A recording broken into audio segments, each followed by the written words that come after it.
Hi guys! Welcome back sa channel ko kung bago ka lang dito. Hi! Welcome! My name is Ria.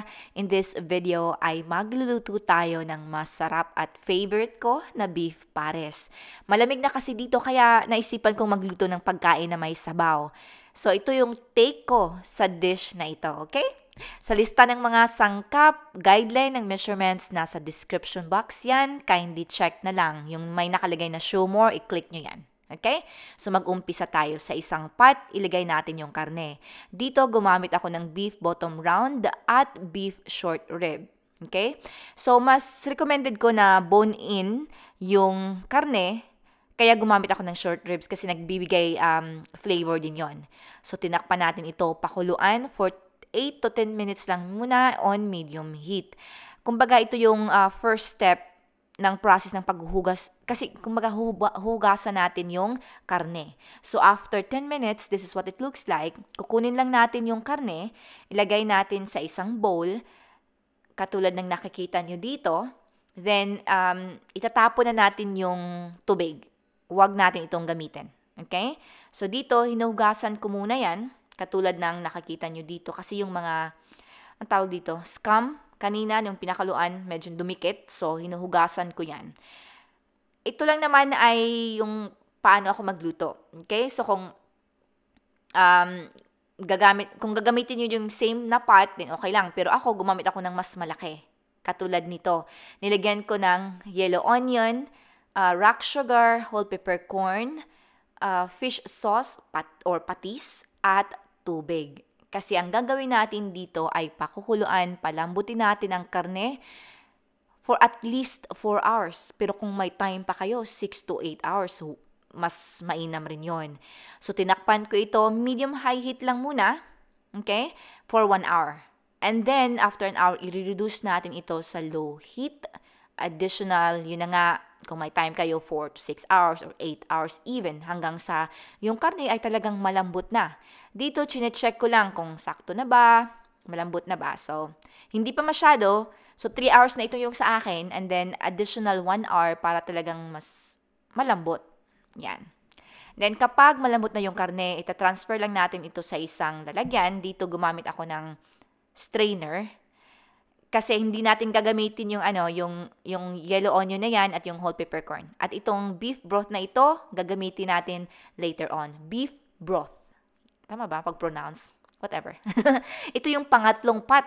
Pero yun na nga, you can use the same pot naman. Nilagyan ko siya ng olive oil on medium heat. At kapag mainit na, unahin natin gisahin yung yellow onion hanggang sa ito ay magiging translucent. Next ay yung bawang. So, gisa-gisa lang ito hanggang sa ang bawang ay mangamoy na at like golden brown na in color. Next ay yung karne mismo. Again, wala na ito yung yellow onion. Okay, kinuha ko na pati yung whole peppercorn.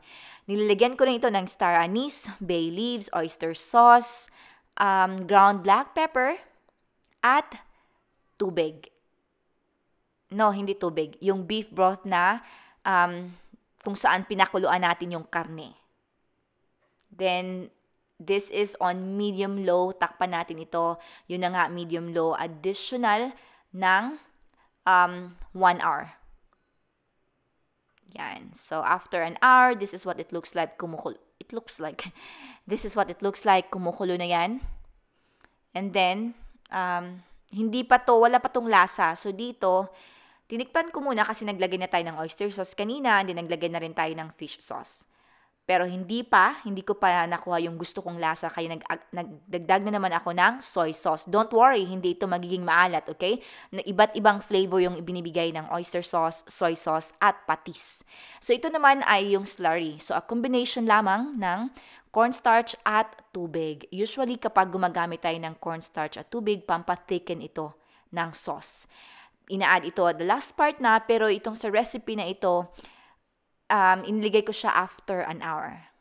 So, ang gagawin natin dito ay takpan na naman natin ito, additional 1/3, I would say mga 45 minutes to 1 hour kasi malambot or hanggang sa ito ay mag-reduce na, okay? Kasi malambot naman yung karne.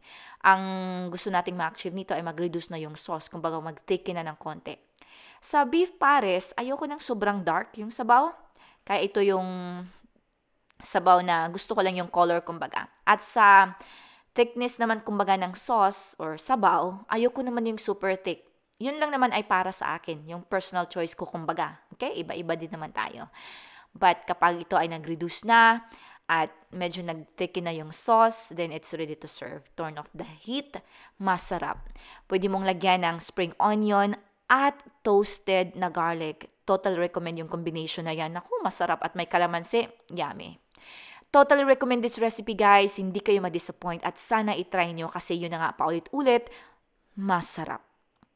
Alright guys, that's all for today's video. Thank you so much for watching and as always, you guys take care.